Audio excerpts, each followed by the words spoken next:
旺角街坊大家好，好，又係星期五嘅旺角啦，係咪啊？彌敦道係咪一樣咁多人啊？係。嗱，其實呢一個彌敦道咧，老實講真係過癮過之前嘅彌敦道。即係以前嘅彌敦道咧，就係大家逼喺兩邊啦，但係咧其實咧見唔到有嘢想買嘅，因為全部咧都係金鋪、標鋪、藥房咁樣。而家咧雖然都仲係金鋪、標鋪、藥房啊，但係咧大家係會願意落嚟彌敦道呢度行，因為有多好多嘢睇，有我哋演說啦，有啲學生喺度傾偈啦，有啲學生喺度補習啦、溫習啦，有唔同嘅一啲所謂即係用一啲比較老土啲嘅字啦，叫做人民風景啊，係呢個係香港好難得咧，係會見到嘅一個咁樣嘅場合。而呢件事已經維持咗1個月，係咪？係。我哋希望可以繼續延續落去，因為我哋乜嘢都攞唔到啊！好多人同我哋講話切喎，係咪啊？切乜先得㗎，大佬？好多嗰啲即係權貴人士啦，或者甚至有啲泛民嘅人啦，都話叫我哋翻屋企，要離開啦，要翻屋企咧，要唞下啦。但係我哋過去1個月，超過1個月，咁辛苦留守嘅學生，咁辛苦嚟旺角、銅鑼灣、金鐘佔領嘅香港市民，我哋得到啲乜嘢咧？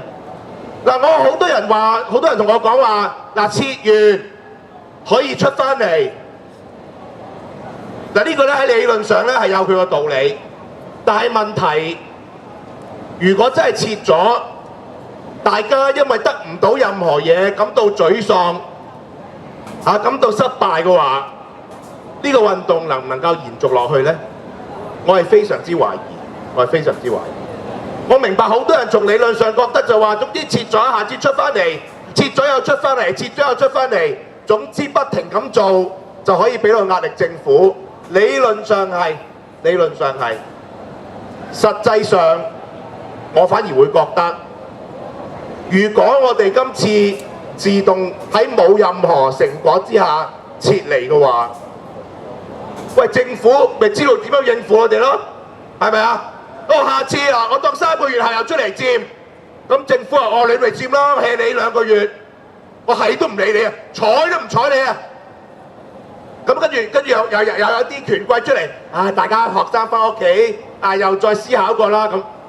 喂，如果你今次切咗，即係話俾政府聽，佢點樣對付你，就係唔理你。係啊，所以我覺得我哋係要堅持落去㗎。今次堅持落去嘅重要一點就係呢次運動令到香港人好多醒覺咗。我哋不停聽到你哋身邊嘅朋友、電視機，甚至啲保皇黨啊，而家嗰啲政府高官啊、保皇黨啊，全部咧講一句嘢，話香港好撕裂，連保皇黨都覺得好撕裂啊！我懷疑嗰啲保皇黨嗰啲仔女係咪同佢反晒面？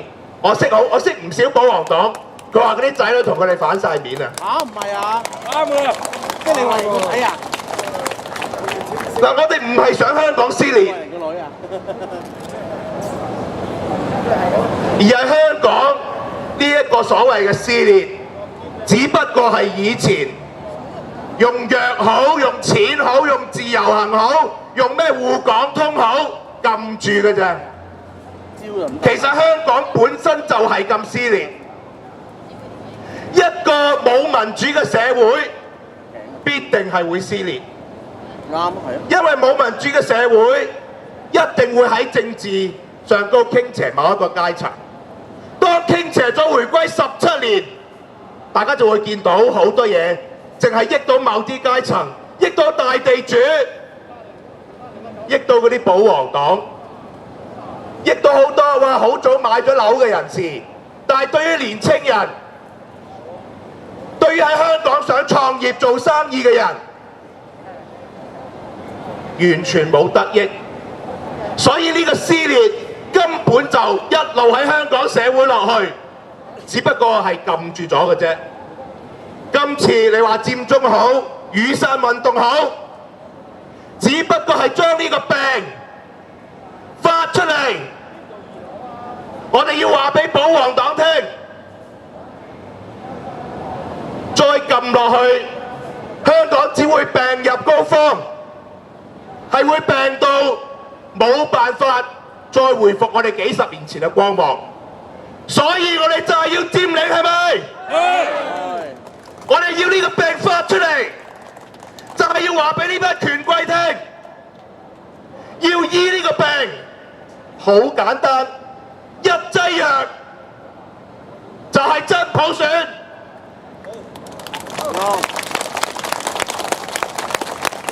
只要有真普選呢一劑藥，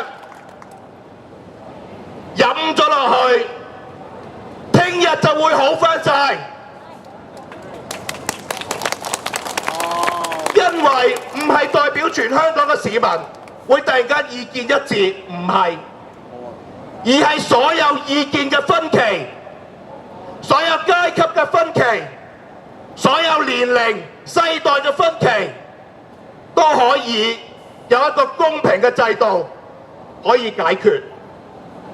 呢個就係民主嘅真諦，而我哋就係爭取呢樣嘢啫嘛，係咪啊？我哋嘅要求幾卑微啊！我哋唔係好似共產黨60年前、50年前要分晒啲地主嘅地啊，要打土豪啊！我哋唔係啊！呢度成條彌敦道仲係金鋪，仲係標行，我哋仍然歡迎佢哋繼續做生意㗎。只不過每4年喺立法會選舉，每5年特首選舉，我哋要有監察呢啲咁樣嘅政治人物嘅權利，我哋要有改變香港嘅權利，係咪？但係好可惜，好多人仲好似唔係好明，好多人話我哋係廢青。話俾你聽，全香港最唔廢嘅青，最有為嘅青，就係喺晒所有嘅佔領區。冇錯。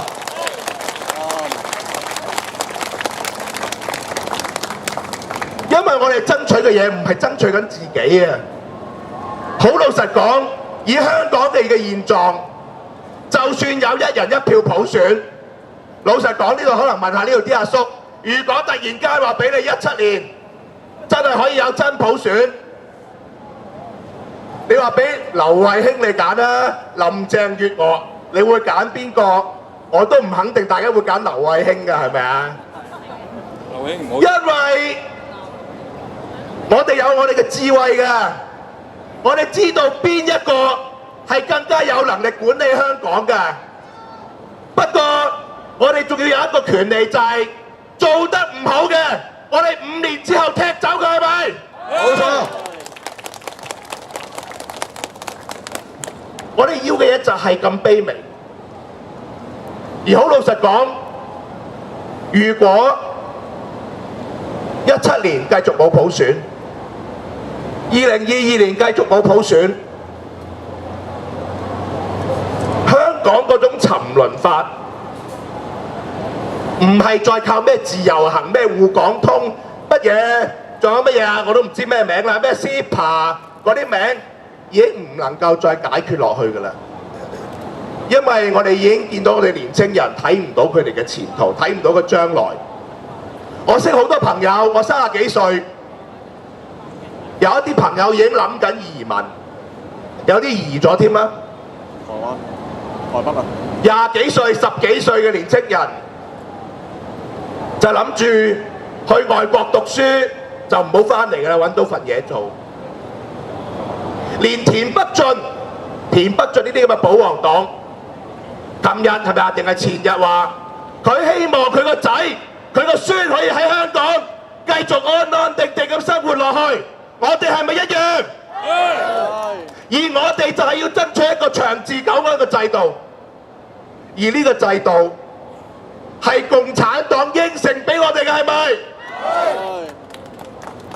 想當年如果80幾年，如果唔係嗰啲咁嘅所謂領導人應承俾我哋有普選，其實應該係07、08年添㗎，而家已經走咗數7、8年㗎啦。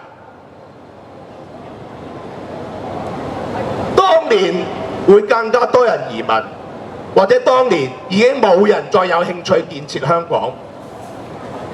呢20年、呢30年，香港嘅繁榮其實係建基於大家繼續留守香港，而且希望香港有一個真正嘅民主制度所建設翻嚟嘅，係咪？而家你一句説話，話對唔住啊，我冇應承過你㗎，我一定要限制我哋啲候選人㗎。如果唔係，你哋就會俾外國勢力操控㗎。咁樣公唔公平？唔公平。所以香港人真係全世界最講道理嘅民族，最講道理嘅人民，俾人呃咗30年，去到而家都只不過係出嚟坐下咋。外國嘅示威，外國嘅大型公民抗命運動，起碼燒咗幾架車，起碼掟咗幾萬粒石頭，隨時有偷嘢搶嘢。香港一單都冇。有啊，我講嚟。證明咗香港定價啦嘛。香港比喺全世界好多冇民主嘅地方更加值得擁有民主，係咪？係。琴日蔣麗芸啊，我哋嘅元秋九龍西啊，呢一個區啊，九龍西嘅立法會直選議員票後嚟啊，4萬幾票啊！即係如果在座啊有九龍西嘅選民咧，即係上次如果投過元秋嘅話咧，你真係要諗清楚啦嚇。佢話咧，佢上網睇過啊，發覺原來全世界得香港有真普選喎，咁樣。即係有時咧，即係你人蠢咧，你係冇辦法理解嘅，真係。點解我哋要有真普選啊？因為有人俾個假我哋啊嘛，係咪啊？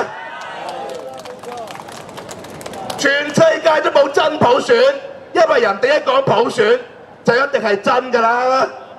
全世界啲食油都係用油就係煮食，係真㗎啦，係你大陸先有假㗎啫嘛。全世界啲奶粉唔會買真奶粉㗎，係咪啊？你會唔會去荷蘭、去澳洲，喂唔該俾罐真奶粉我啊？咁樣，梗係唔使啦，因為奶粉一定係真㗎嘛。但係好不幸，我哋嘅鄰近地區係乜嘢都係假嘅，奶粉係假嘅，啊，地溝油又係假嘅，食用油又係假嘅，蛋都有假啊！大家有冇見過啊？蛋都有假，仲有咩假啊？嚇！啊，豉油係豉油又有假嘅，乜都有假嘅。江澤民都係假嘅。江澤民嘅死訊係假啫，可能係嘛？佢係真人係咪假我哋唔知啦。我哋鄰近地區乜嘢都係假，連個普選都要係假。香港人係咪慣咗乜嘢都係真嘅？我哋奶粉要真㗎嘛，食油要真，豉油要真，蛋要真㗎嘛。所以我哋普選都要真。我哋嘅要求都係好簡單，你唔好再俾3個人每日揀啊！唔好再託梁振英、董建華、曾蔭權。你諗下，如果再俾呢3個你揀，大家點算好啊？真係跳到死，真係跳海喎！真係大佬，即係如果我哋俾啲，但係其實可以嘅喎，可以俾呢3個你揀喎，2至3個啊嘛。嗱，我再俾3個你揀一次啦，邊個好啲咁樣？咁樣嘅普選到咗，我哋仲點樣要落去啊？好多人話唔係啊，阿爺俾邊個你嚇？你都仲有得揀啊嘛，係咪？即係你哋咪喺2個揀咯，3個之中揀一個，邊個好啲啊？咪有改進咯。我真係覺得好奇怪，即係咧有時啲嘢咧，即係講大話唔眨眼㗎。喂，過去17年，你俾咗啲乜嘢我哋啊？3個特首，一個叫董建華，一個叫曾蔭權，一個叫梁振英，一個衰過一個，係咪啊？其實我哋唔信㗎。03年嗰陣時7·1大遊行咧，全世界都覺得哇，即係董建華都叫衰到冇人有㗎啦，係咪先？再加埋個董太，係咪先？哇！估唔到係可以一個衰過一個。老實講，你北京政府仲有乜嘢顏面見香港嘅人啊？董建華衰到咁，你就仲可以揀2個衰過佢嘅。我哋仲有乜嘢資格要香港人信你？俾一個係真係我哋要嘅特首啫？你已經係冇晒信用，北京係冇晒信用。